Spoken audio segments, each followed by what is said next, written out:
takes us on then to Tottenham Hotspur. And the question, well, two questions for you. I'll talk about Antonio Conte in a minute. But why do Spurs keep playing so poorly in the first half of matches? Appears to be a theme. Let me give you the stats. The weekend game against Liverpool was the 6th successive game which Spurs have gone behind. Now, they've by no means lost all those games, but they did lose to Liverpool. It's the 13th time in the last 20 this season that they have conceded the first goal. Scott, I'll start with you because, of course, it's driving me mad the way they play in the first half of games. Start with yourself, Danny. Tell us what's happening. Yeah. Well, all right, I will, if you don't mind. I mean, partly, Antonio Conte has a way of playing. I get that, and it puts a lot of emphasis on not conceding. But when he was making his reputation, particularly his great team at Juventus, he had Chiellini, Bazzagli, Bonucci as the back three. You could afford to be a defensive team because there weren't that many clubs in world football who never get a goal against you. Spurs don't have those kind of defenders, and I think in his mind, it's an Italian philosophy left over from when he was a player. The game in Italy is not like that now, but his idea is that if you're still level, deep into the game, then you've got every chance, particularly with the forward power that Spurs have, of getting a result. But of course, they keep conceding. Can I just quick, Dan? Can I just mention? Yeah. So what you allude to, our own Tom Bartley did a piece about this last week. It covers Spurs. Great. Talking about how it's a rope-a-dope tactic, like Muhammad Ali. So you get on the ropes, and the aim, as you've just said, is to get to half-time at 0-0, isn't it? You're not really supposed to go 2-0 down. You're supposed to get half-time 0-0. Soak it all up, tire the opposition out, then try and run them ragged in the second half, which is, as you say, if you're a very, very good team and a good team defensively, you can probably do that. But do Spurs have the players to be... I mean, they've been sort of getting away with it, haven't they? The comeback against Bournemouth, for instance, was one of those examples. The comeback after that first half in Marseille, for another instance. And I think if you're not a Spurs fan or you hadn't watched them that closely, you hadn't quite... I personally hadn't quite realised that that's what they try to do all the time, that it is a specific tactic. And I don't know if... Have we ever seen that before in English football, where they specifically try to do that? Scott, have you ever been taught to try and do that? No, I mean, I actually heard a team talk, actually, and what he said, look, we're going to play really rubbish in the first half. We're going to go 1-0 down. And in fact, no, we're Bournemouth away. We're going to go 2-0 down, and then we're going to be brilliant in the second half. So he's a genius. He's an absolute genius. Look, I don't even think it's about tiring teams out. I think the aim is the rope-a-dope.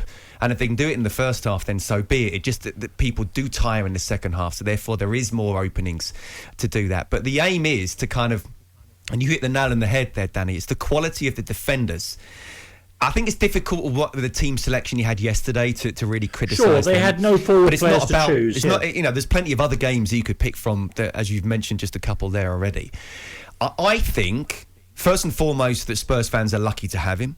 I think what he did when he first took over, nothing short of sensational to get them into the Champions League places. But I do think they have a right to criticise what they're seeing at the moment, because what they are seeing is a team that, is not really going for it. And look, I think there are certain teams as well, and Spurs are one of them, where it's not just about trying to win games, but you need to win in a certain way. Now, we know that Antonio Conte is not that style, so therefore it's about you have to make sure you win. Sure. Now, he's looking at the players that he's maybe had in the past, that defensively they are so strong, they're not going to, allow space in the box like they have done in recent games. And then they can then create that counter-attack, whether it be first half or second. I think he still thinks his team is nowhere near good enough. I think he's probably right to a point. But I also think when you see what happens in the second half of games, or when Spurs have to take the shackles off and chase a game, they do have the ability to do that and play well and score goals and win in style. So that's... I understand it from a Spurs fan's point of view. You were really good in the second half as well, weren't you? I thought they were really entertaining. They really had a go. Should have drawn. Well, I mean, if the referee had done his job, and I don't normally go for officials because these things, etc., but, you can't be giving that one day as a penalty and then not the next. Absolutely. And it's the same man doing it. Good God. Yeah. That would have made the game 1-1. Who knows where it would have gone then. Partly, I think, you're absolutely right. Spurs are very lucky to have him in some ways, which takes me on to my second question then.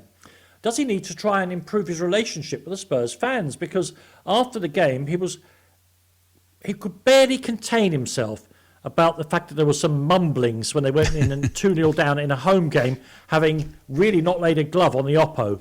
And he was asked a question about Dejan Kulusevski, and his answer was, "They can't be booing me. That can't be right." What he said was they need the energy. But Sean, it strikes me that watching Antonio's career, what he thrives on is conflict. He likes conflict with the board, conflict with the players, and if he can get it, conflict with the fans as well. That doesn't wash so well in this country, though, with the supporters, does it? No, it doesn't. But when you see him celebrating on the touchline and often with the fans as well, that is a way of connecting with the fans. And certainly at Chelsea in the first season, they absolutely loved that. And I think fans do like that. But you're saying, what can he do to repair his relationship? Well, he can't do anything to repair his relationship, say, with somebody like you, who didn't really want him because you don't like the style of football he plays. And he's not going to change that style of football.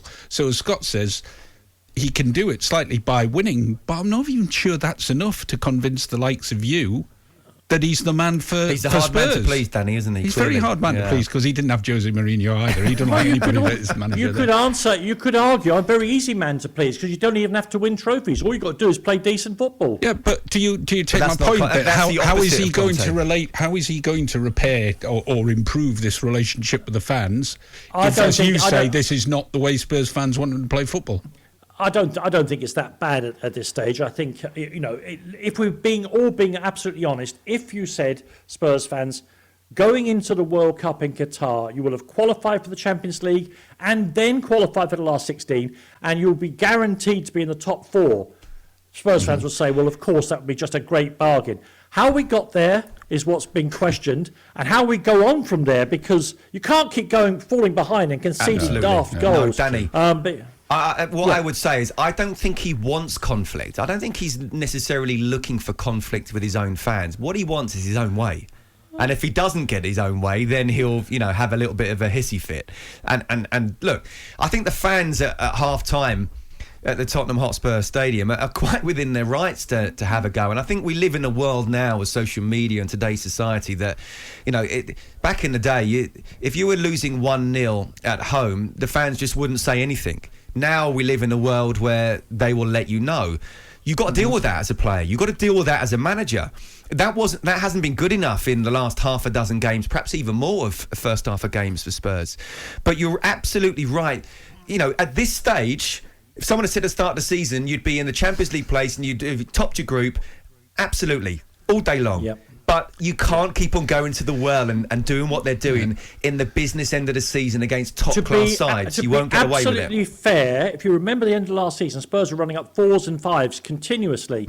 Of course, there's also the fact that the coaches are allowed to learn. They kind of know what Spurs are doing now.